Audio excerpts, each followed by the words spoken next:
Jemaat yang dikasihi Tuhan, dalam menempuh kehidupan ini, ada orang yang begitu tekun berdoa, begitu tekun beribadah kepada Tuhan. Dia begitu tekun berpuasa kepada Tuhan. Lalu dia menganggap bahwa dirinya lebih rohani daripada yang lain. Kitab Yesaya menolak pemahaman yang seperti itu. Mari kita belajar dari Yesaya pasal 58 ayat 1 sampai ayat yang ke-12. Sebelum kita membaca dan merenungkannya, mari kita berdoa. Ya Bapa, Allah yang sangat mengasihi kami umat-Mu, kami mengucap syukur, Engkau Allah yang sungguh baik. Bila kami hidup sampai saat ini semua karena kemurahan Tuhan yang setia menghembuskan nafas kehidupan bagi kami. Kami melalui kesempatan ini mau belajar dari firman-Mu. Ya Roh Kudus, tuntun kami dengan kuasa-Mu. Di dalam nama Tuhan Yesus kami berdoa. Amin. Yesaya pasal 58 ayat 1 sampai ayat yang ke-12, demikian bunyinya. Kesalehan yang palsu dan yang sejati. Serukanlah kuat-kuat, janganlah tahan-tahan. Nyaringkanlah suaramu bagaikan sangkakala. Beritahukanlah kepada umatku pelanggaran mereka, dan kepada kaum keturunan Yakub dosa mereka. Memang setiap hari mereka mencari aku, dan suka untuk mengenal segala jalanku. Seperti bangsa yang melakukan yang benar, dan yang tidak meninggalkan hukum Allahnya. Mereka menanyakan aku tentang hukum-hukum yang benar. Mereka suka mendekat menghadap Allah. Tanyanya, mengapa kami berpuasa dan engkau tidak memperhatikannya juga? Mengapa kami merendahkan diri dan engkau tidak mengindahkannya juga? Sesungguhnya pada hari puasamu, engkau masih tetap mengurus urusanmu, dan kamu mendesak-desak semua burumu. Sesungguhnya kamu berpuasa sambil berbantah dan berkelahi, serta memukul dengan tinju dengan tidak semena-mena. Dengan caramu berpuasa seperti sekarang ini, suaramu tidak akan didengar tempat tinggi. Sungguh-sungguh inikah berpuasa yang ku kehendaki, dan mengadakan hari merendahkan diri, jika engkau menundukkan kepala seperti gelaga, dan membentangkan kain karung dan abu sebagai lapik tidur. Sungguh-sungguh itukah yang kau sebutkan berpuasa, mengadakan hari yang berkenan pada Tuhan? Bukan. Berpuasa yang ku kehendaki ialah supaya engkau membuka belenggu-belenggu kelaliman dan melepaskan tali-tali kuk, supaya engkau memerdekakan orang yang teraniaya dan mematahkan setiap kuk, supaya engkau memecah-mecah rotimu bagi orang yang lapar dan membawa ke rumahmu orang miskin yang tak punya rumah. Dan apabila engkau melihat orang telanjang, supaya engkau memberi dia pakaian dan tidak menyembunyikan diri terhadap saudaramu sendiri. Pada waktu itulah terangmu akan merekah seperti fajar, dan lukamu akan pulih dengan segera. Kebenaran menjadi barisan depanmu, dan kemuliaan Tuhan barisan belakangmu. Pada waktu itulah engkau akan memanggil, dan Tuhan akan menjawab. Engkau akan berteriak minta tolong, dan ia akan berkata, ini aku. Apabila engkau tidak lagi mengenakan kuk kepada sesamamu, dan tidak lagi menunjuk-nunjuk orang dengan jari dan memfitnah. Apabila engkau menyerahkan kepada orang lapar apa yang kau inginkan sendiri, dan memuaskan hati orang yang tertindas, maka terangmu akan terbit dalam gelap, dan kegelapanmu akan seperti rembang tengah hari. Tuhan akan menuntun engkau senantiasa, dan akan memuaskan hatimu di tanah yang kering, dan akan membaharui kekuatanmu. Engkau akan seperti taman yang diairi dengan baik, dan seperti mata air yang tidak pernah mengecewakan. Engkau akan membangun reruntuhan yang sudah berabad-abad, dan akan memperbaiki dasar yang diletakkan oleh banyak keturunan. Engkau akan disebutkan yang memperbaiki tembok yang tembus, yang membetulkan jalan supaya tempat itu dapat dihuni. Jemaat yang dikasihi Tuhan, demikianlah pembacaan Yesaya pasal 58 ayat 1 sampai ayat yang ke-12. Jemaat sekalian, kitab Yesaya adalah kitab yang ditulis oleh Nabi Yesaya sendiri. Nabi Yesaya adalah anak dari Amos. Dia hidup dalam 4 zaman. yaitu zaman Raja Usia, Raja Yotam, Raja Ahaz, dan Raja Hizkia. Dia hidup di 4 zaman ini. Nah, Yesaya ini adalah orang yang berpendidikan. Dia berasal dari kalangan atas. Karena itu dia bisa masuk keluar istana. Itu Yesaya. Yesaya ini hidup sesaman dengan Nabi Mika dan Nabi Hosea. Nah, Yesaya, dia bernubuat tentang kerajaan Israel Utara dan kerajaan Israel Selatan. Dialah yang menubuatkan keruntuhan kerajaan Israel Utara. Dan dia juga bernubuat tentang adanya kemerosotan rohani dan kemerosotan moral yang terjadi di kerajaan Israel Selatan atau kerajaan Yehuda. Dan kemerosotan rohani, kemerosotan moral yang terjadi di kerajaan Yehuda itulah yang kita lihat dalam bacaan kita saat ini. Saudara, dalam bacaan kita saat ini, Yesaya pasal 58 ayat 1-12, kita melihat dalam ayat 1, di sini Tuhan meminta Yesaya menyerukan kepada bangsa Israel tentang adanya pelanggaran dan dosa mereka ketika mereka melaksanakan puasa. Nah, kemudian dalam ayat yang kedua sampai ayat yang ketiga, di sini ada keluhan dari umat. Mereka begitu tekun menghadap Tuhan. Mereka begitu tekun berpuasa. Tetapi mengapa Tuhan seolah tidak memperhatikan mereka? Tuhan seolah tidak mendengar doa mereka. Apa sesungguhnya yang terjadi? Itu yang menjadi keluhan umat. Nah, kemudian dalam ayat yang ketiga B sampai ayat yang kelima, Tuhan menunjukkan kepada umat mengapa sampai doa mereka tidak pernah didengar. Tuhan kemudian menjelaskan melalui Nabi Yesaya mengapa Tuhan tidak mendengarkan doa mereka. Mari kita lihat bacaan kita saat ini. Di dalam ayat yang ketiga, di situ disebutkan alasan yang disampaikan oleh Tuhan melalui Nabi Yesaya. Mengapa sampai doa umat tidak didengar oleh Tuhan? Mengapa Tuhan tidak lagi memperhatikan umat Allah? Yang pertama, dosa yang pertama. Pada hari puasamu engkau masih tetap mengurus urusanmu. Jadi umat ini berpuasa, tetapi itu hanya formalitas belaka. Ya, mereka masih sibuk mengurus urusannya. Jadi pikiran mereka, hati mereka tidak terpusat, tidak terkonsentrasi kepada Allah. Nah, puasa yang dijalankan, tetapi hati jauh dari Allah, pikiran jauh dari Allah, dan masih sibuk mengurus urusan pribadi, itu adalah dosa di hadapan Tuhan. Yang kedua, masih di ayat 3, dan kamu mendesak-desak semua burumu. Artinya apa? Mereka mempekerjakan orang, tetapi mereka menindas orang yang bekerja itu. Mereka memperlakukan tidak adil orang yang bekerja kepada mereka. Yang ketiga, ayat 4. Sesungguhnya kamu berpuasa sambil berbantah dan berkelahi, serta memukul dengan tinju dengan tidak semena-mena. Bayangkan saudara sekalian, sedang menjalankan puasa, tetapi mulut mereka tidak terkendali, masih suka baku ambe, suka berbantah, ya, suka bertengkar satu sama lain. Bahkan bukan cuma sampai di situ, mereka sampai berkelahi, memukul satu sama lain. Nah, ini sesuatu yang tidak benar di mata Tuhan. Jika engkau sedang menjalankan puasa, kendalikan mulutmu, kendalikan dirimu, agar jangan mencari masalah dengan orang lain. Itu yang ketiga. Yang keempat, perhatikan ayat yang kelima. Di sini Tuhan menggambarkan puasa yang lazim selama ini, yaitu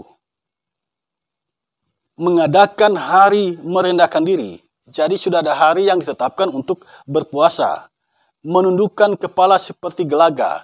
Jadi kepala tidak melihat ke atas, tetapi menunduk terus selama masa puasa itu. Kemudian membentangkan kain karung dan abu sebagai lapik tidur. Jadi ada kain yang dibentangkan, kemudian ada abu di atasnya, dan mereka duduk di situ, tidur di situ. Itu puasa yang lazim. Nah, ternyata Tuhan tidak suka yang seperti ini. Tuhan tidak suka puasa yang formal, yang diperlihatkan seperti ini, tetapi kelakuan hidup tidak terkendali. kelakuan hidupnya masih suka berkelahi, masih suka berbantah, masih suka menindas orang, masih suka mengata-ngatai orang. Jadi sebuah ritual puasa yang dijalankan tetapi tidak punya dampak dalam kehidupan sehari-hari, tidak menjadi pribadi yang lebih baik, itu yang tidak disukai oleh Tuhan. Tuhan tidak berkenan kepada orang yang menjalankan puasa.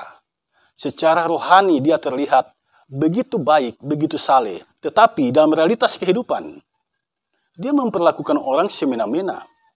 Dia suka bertengkar, dia suka merendahkan orang, dia suka memfitnah orang. Dan itu disebutkan dalam ayat yang ke-9. Ternyata ada orang yang sedang menjalankan puasa, tetapi masih suka memfitnah. Jika engkau sedang menjalankan puasa, lalu mulutmu tidak terkendali, masih suka merendahkan orang, masih suka memaki orang, masih suka memfitnah orang, puasamu tidak ada artinya. Jadi pengendalian diri yang diinginkan oleh Tuhan bukan cuma soal berpantang dalam hal makan dan minum, bukan cuma soal itu. Tetapi juga soal berpantang dalam hal mengucapkan kata-kata yang menyakiti hati sesama. Berpantang dalam hal tindakan yang tidak benar, merendahkan orang, menindas orang, memperlakukan orang tidak adil. Nah, jika puasa secara formal engkau lakukan, tetapi kelakuan hidupmu tidak berubah, masih suka memperlakukan orang lain secara tidak benar, secara tidak adil, tidak ada belas kasihan, tidak ada kasih di dalamnya, puasamu tidak ada artinya di hadapan Tuhan. Nah, kemudian kita mendapatkan sebuah pemahaman puasa yang baru. Itu dicatat di dalam ayat yang ke-6 sampai ayat yang ke-7. Puasa yang dikehendaki oleh Tuhan, yang diinginkan oleh Tuhan, dicatat di sini pada ayat yang ke-6 sampai ayat yang ke-7. Pertama, membuka belenggu-belenggu kelaliman dan melepaskan tali-tali kuk. Jadi di sekitar kita ada orang yang tertindas, ada orang yang teraniaya, ada orang yang punya kuk. Artinya hidupnya penuh dengan beban, utang misalnya, membuat dia tidak bisa menikmati kehidupan ini. Nah, kita harus menolong mereka. Itu puasa yang dikehendaki oleh Tuhan. Jadi bukan berpantang pada soal makan dan minum, bukan berpantang dari makanan dan minuman, bukan. Tetapi berpantang pada ketidakadilan. Itu yang pertama. Kemudian yang kedua, ayat 7. Memberikan makan kepada yang lapar, ya.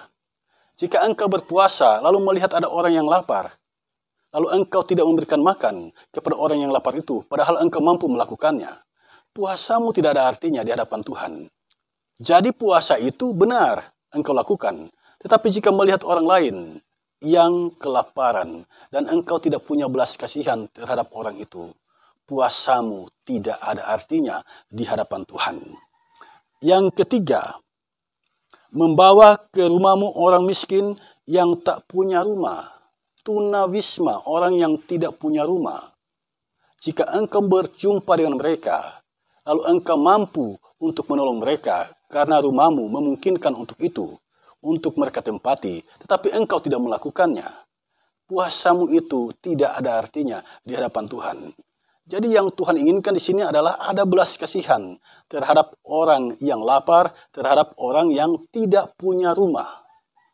Itu yang ketiga. Kemudian yang keempat. Dan apabila engkau melihat orang telanjang, supaya engkau memberi dia pakaian. Ada orang yang berkekurangan untuk mendapatkan pakaian, untuk mendapatkan celana. Dia tidak mampu untuk itu.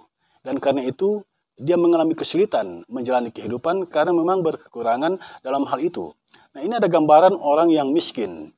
Nah, ketika engkau melihat orang yang seperti itu, tidak ada pakaian, dan engkau punya pakaian untuk membantu dia, tetapi tidak melakukannya, puasamu tidak berkenan di hadapan Tuhan. Puasamu batal di hadapan Tuhan.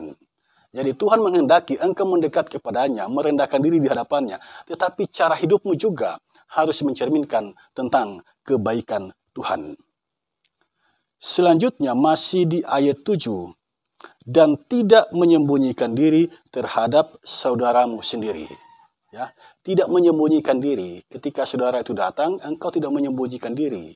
Ada orang punya kebiasaan kalau saudara datang, dia menyembunyikan diri. Mengapa? Karena dia berpikir saudaranya itu datang pasti meminta bantuan, pasti minta tolong. Karena itu ketika saudaranya datang, dia menyembunyikan diri. Artinya dia tidak mau peduli lagi dengan saudaranya. Nah, jika engkau sedang menjalankan puasa, tidak makan, tidak minum, merendahkan diri di hadapan Tuhan, lalu ketika ada orang datang meminta tolong kepadamu, dan engkau menutup pintu hatimu, padahal engkau mampu melakukannya, puasamu tidak dikehendaki oleh Tuhan. Puasamu tidak berkenan di hadapan Tuhan. Nah, saudara sekalian, jelas bagi kita, ternyata Tuhan menghendaki. Puasa itu kan berpantang, tidak makan, tidak minum. Nah, ketika itu engkau lakukan, itu baik. Jadi engkau belajar untuk mengendalikan hawa nafsumu. Itu baik. Dan engkau merendahkan diri di hadapan Tuhan. Itu baik.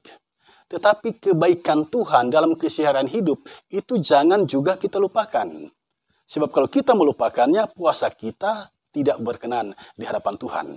Karena kita merendahkan diri di hadapan Tuhan, tetapi cara hidup kita bermasyarakat, berjemaat, tidak mencerminkan tentang kebaikan Tuhan. Sebaliknya, jika kita melakukan puasa yang dikehendaki oleh Tuhan, yang dicatat dalam ayat yang ke-6 sampai ayat yang ke-7, apa yang akan terjadi dalam kehidupan kita? Bacalah baik-baik, cermatilah baik-baik, ayat 8 sampai ayat yang ke-12. Itu adalah berkat Tuhan bagi kita. Saudara, saya senang membaca ayat 8 sampai ayat yang ke-12. Di sini kita mendapatkan jaminan Tuhan yang luar biasa. Jika kita menjalankan puasa seperti yang Tuhan kehendaki, berkat Tuhan mengiringi langkah hidup kita.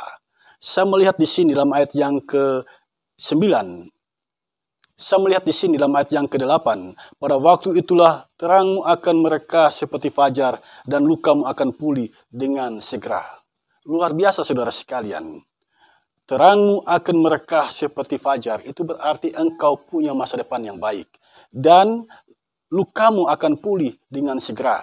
Jadi jika ada penyakit dalam diri kita, ya, entah itu luka fisik atau luka batin, itu akan pulih dengan segera.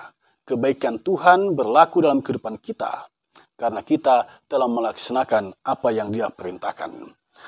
Berkat yang kedua disebutkan dalam ayat yang ke-9, Tuhan akan menjawab doa kita. Ketika kita berteriak, meminta pertolongan Tuhan, apa yang akan Tuhan lakukan? Perhatikan ayat yang ke-9. Pada waktu itulah engkau akan memanggil dan Tuhan akan menjawab, engkau akan berteriak minta tolong dan Ia akan berkata, ini aku. Doamu didengar oleh Tuhan jika engkau melaksanakan puasa yang dikehendaki oleh Tuhan. Puasa berpantang makan dan minum, tetapi tidak berhenti sampai di situ. Kita punya belas kasihan terhadap orang-orang yang ada di sekitar kita. Kita menabur kebaikan terhadap orang-orang yang ada di sekitar kita. Jika itu kita lakukan, maka apa yang kita minta kepada Tuhan, itu pasti akan dikabulkan oleh Tuhan. Jadi jika doa kita tidak dikabulkan oleh Tuhan, mari kita mengevaluasi kehidupan kita. Jangan-jangan kita begitu saleh secara rohani, tetapi dalam realitas kehidupan, kita bukanlah orang baik. Kita masih suka merendahkan orang. Kita masih suka menghina orang, memfitnah orang. Bagaimana kita berharap doa kita dikabulkan oleh Tuhan, sementara kelakuan kita terhadap sesama tidak baik? Padahal kita sedang menyembah Allah yang maha baik. Kalau Allah yang maha baik itu yang kita sembah, itu berarti dalam keseharian hidup kita juga harus berbuat baik. Yang ketiga, berkat yang ketiga ayat 10, maka terangmu akan terbit dalam gelap. Ya, ada saat kan kita menjalani kehidupan seolah-olah tidak ada jalan keluar. Semua terasa gelap, semua jalan tertutup. Nah, ternyata Tuhan punya kuasa. Terangmu akan terbit dalam gelap. Tuhan punya kuasa untuk menunjukkan jalan keluar yang terbaik bagi kita ketika semua jalan seolah-olah tertutup. Yang keempat, ayat 11. Tuhan akan menuntun engkau senantiasa dan akan memuaskan hatimu di tanah yang kering dan akan membaharui kekuatanmu. Luar biasa saudara sekalian. Perjalanan kehidupan kita dituntun oleh Tuhan senantiasa. Dia memuaskan hati kita, Dia membaharui kekuatan kita.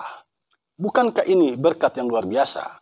Manusia Ada saat dia kuat, ada saat dia lemah. Nah, di sini kita diberikan jaminan bahwa Tuhan itu memberikan kekuatan kepada kita. Dan yang terakhir ayat 12, engkau akan membangun reruntuhan yang sudah berabad-abad dan akan memperbaiki dasar yang diletakkan oleh banyak keturunan. Ya, reruntuhan itu menggambarkan suatu kehancuran. Nah, hidup kita acap kali diperhadapkan dengan pergumulan kehidupan, acap kali diperhadapkan dengan masalah, acap kali diperhadapkan dengan persoalan kehidupan, dan kita merasa hidup kita sudah hancur. Di sini Tuhan memberikan jaminan bahwa Dia punya kuasa untuk membangun reruntuhan itu. Nah, saudara sekalian, sampai di sini jelas bagi kita bahwa Tuhan menghendaki kita menjalankan puasa. Dia berkehendak kita merendahkan diri di hadapannya. Tetapi kebaikan kita jangan pernah hilang terhadap orang-orang yang ada di sekitar kita. Jika kita berpuasa, lalu kebaikan kita terhadap sesama tidak dinampakkan, padahal kita mampu melakukannya. Puasa yang kita lakukan, yang kita jalankan, tidak ada artinya di hadapan Tuhan.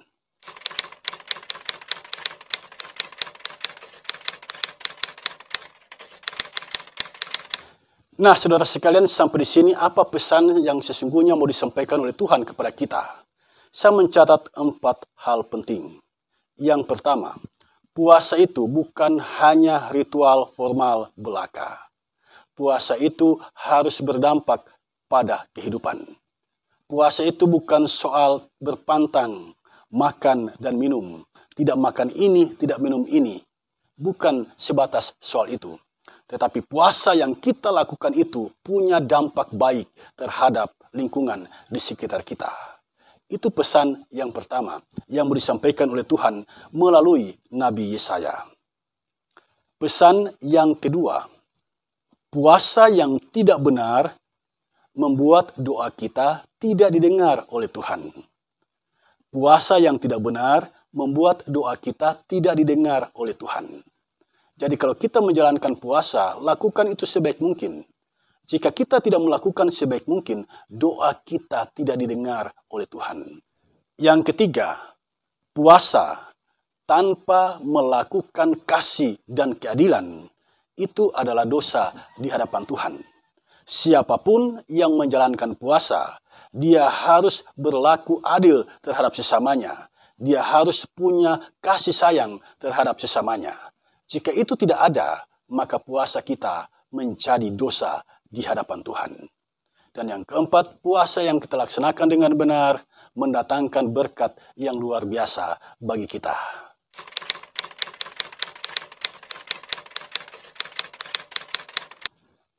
Nah, setelah kita mendapatkan pesan dari firman Tuhan ini, sekarang apa maknanya bagi kita? Saya mencatat ada 4 hal penting. Yang pertama, berpuasa itu ternyata tidak sebatas berpantang makan dan minum. Berpuasa itu tidak sebatas tidak makan ini dan tidak makan itu. Berpuasa itu tidak sebatas belajar mengendalikan hawa nafsu kita. Berpuasa tidak sebatas merendahkan diri di hadapan Tuhan. Semua itu penting, tetapi jangan berhenti di situ. Berpuasa itu harus punya dampak terhadap lingkungan di sekitar kita. Orang yang berpuasa, dia bertumbuh menjadi pribadi yang terkendali dan menabur kebaikan terhadap orang-orang yang ada di sekitarnya. Itulah puasa yang Tuhan kehendaki. Berpuasa bertumbuh menjadi pribadi yang baik, seperti Tuhan yang disembah adalah Tuhan yang maha baik. Jadi kalau kita mengambil keputusan berpuasa, ingat 2 hal ini. Di satu sisi, pribadi kita menjadi pribadi yang terkendali. Tapi di sisi yang lain, pribadi kita bertumbuh menjadi pribadi yang penuh dengan belas kasihan. Yang suka membantu orang-orang yang ada di sekitar kita. Yang kedua, berpuasa itu merendahkan diri di hadapan Tuhan. Berpuasa itu meminta belas kasihan Tuhan. Itu esensi dari puasa. Nah, kalau puasa dipahami seperti itu, maka orang yang berpuasa, dia harus bertumbuh menjadi pribadi yang rendah hati dan berbelas kasihan terhadap sesamanya. Puasa yang dikehendaki oleh Tuhan seperti itu. Di satu sisi, kita merendahkan diri di hadapan Tuhan, tapi di sisi lain kita menjadi pribadi yang rendah hati. Di satu sisi, kita meminta kebaikan Tuhan, tapi di sisi yang lain, kita bertumbuh menjadi pribadi yang menabur kebaikan terhadap orang-orang yang ada di sekitar kita. Yang ketiga, sekarang ini kita mengenal apa yang disebut puasa diakonal. Dalam puasa ini kita menyisihkan sebagian dari apa yang kita miliki untuk membantu orang-orang di sekitar kita yang membutuhkannya. Itu puasa diakonal. Nah, kalau puasa ini dimotivasi oleh hati yang penuh dengan belas kasihan, Tuhan berkenan atas puasa jenis ini. Tetapi jika puasa jenis ini kita lakukan hanya sebatas formalitas belaka, Tuhan tidak berkenan dengan puasa yang seperti ini. Jadi puasa itu harus lahir dari hati yang berbelas kasihan, bukan karena formalitas belaka. Yang keempat, apakah dengan ulasan kebenaran firman Tuhan ini, Tuhan tidak menghendaki kita melaksanakan puasa seperti yang lazim, tidak makan, tidak minum? Bukankah puasa jenis ini kita baca ada di Alkitab? Esther berpuasa 3 hari 3 malam, Musa berpuasa di Gunung Sinai 40 hari 40 malam, Daniel berpuasa tidak makan daging, hanya makan sayur. Bukankah ada puasa jenis ini di Alkitab? Apakah Tuhan tidak berkenan lagi dengan puasa yang sedemikian ini? Saudara, Tuhan berkenan atas puasa jenis ini. Puasa yang merendahkan diri di hadapan Tuhan dan memohon belas kasihan Tuhan, Tuhan berkenan atasnya. Tetapi Tuhan mengingatkan kita, jangan puasa berhenti di situ. Berhenti pada urusan kita. Jika kita melaksanakan puasa, kita juga harus mengingat dunia di sekitar kita. Semakin tekun kita berpuasa, semakin kita bertumbuh menjadi pribadi yang baik terhadap orang-orang di sekitar kita. Nah, ketika kita menolong orang, berbuat baik kepada orang, mengasihi orang, membawa orang itu pada jalan yang benar, menolong orang itu keluar dari pergumulannya. Ketika kita melakukan kebaikan yang semacam itu puasa diakonal.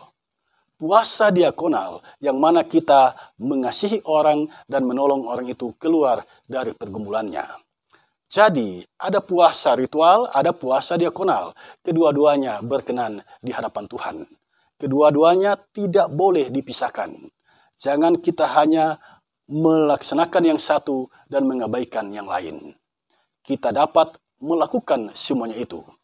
Sebab, jika kita merendahkan diri di hadapan Tuhan dan memohon belas kasihan Tuhan, Tuhan juga berkehendak agar kita bertumbuh menjadi pribadi yang rendah hati dan selalu baik kepada semua orang. Itulah puasa yang berkenan di hadapan Tuhan.